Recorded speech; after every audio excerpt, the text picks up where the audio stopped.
ঢাকা বিশ্ববিদ্যালয় কেন্দ্রীয় ছাত্র সংসদ নির্বাচনে অংশ নিতে স্বতন্ত্র প্যানেল গঠনের ঘোষণা দিয়েছেন উমামা ফাতেমা।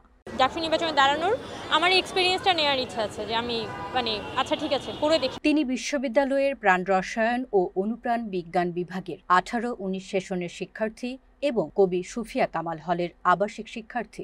গতকাল রাতে নিজের ভেরিফাইড ফেসবুক পেজে দেওয়া এক পোস্টে তিনি শিক্ষার্থীদের শুভেচ্ছা জানিয়ে জানান, আসন্ন ডাকসু নির্বাচনে তিনি স্বতন্ত্র প্রার্থী হিসেবে অংশ নিতে চান। পোস্টের সঙ্গে একটি ফর্ম যুক্ত করে তিনি বিশ্ববিদ্যালয়ের যেসব শিক্ষার্থী নির্বাচনে অংশ নিতে বা শিক্ষার্থীদের কল্যাণে কাজ করতে আগ্রহী তাদের সে ফর্ম পূরণের আহ্বান জানান। উমামা দীর্ঘদিন ছাত্র রাজনীতির সঙ্গে যুক্ত ছিলেন। প্রথম বর্ষে তিনি বৈধ সিট আমার অধিকার প্ল্যাটফর্ম তৈরি করেন এবং বৈষম্য বিরোধী ছাত্র আন্দোলনের কেন্দ্রীয় সমন্বয়ক হিসেবে কাজ করেন। তিনি মনে করেন ঢাকা বিশ্ববিদ্যালয়ের সমস্যাগুলো সমাধানে প্রয়োজন শিক্ষার্থীদের নেতৃত্বে বড় পরিবর্তন। স্টুডেন্টরা অ্যাকচুয়ালি পড়াশোনাটা করতে চায়, ইভেন সে হয়তো গবেষণা না, সে হয়তো বিসিএসই পড়বে, কিন্তু তার যাতে একটা রেগুলার একাডেমিক লাইফ সেই ঢাকা ইউনিভার্সিটিতে কাটিয়ে যেতে পারে উইদাউট কোনো বড় ভাইয়ের তার রুম দখল করা ছাড়া বা তার খাবারের কোয়ালিটি খারাপ হওয়া ছাড়া, এই ধরনের একটা পরিবেশ আসলে আমি ঢাকা ইউনিভার্সিটিতে এনশিওর করতে চাই, বেয়ার মিনিমাম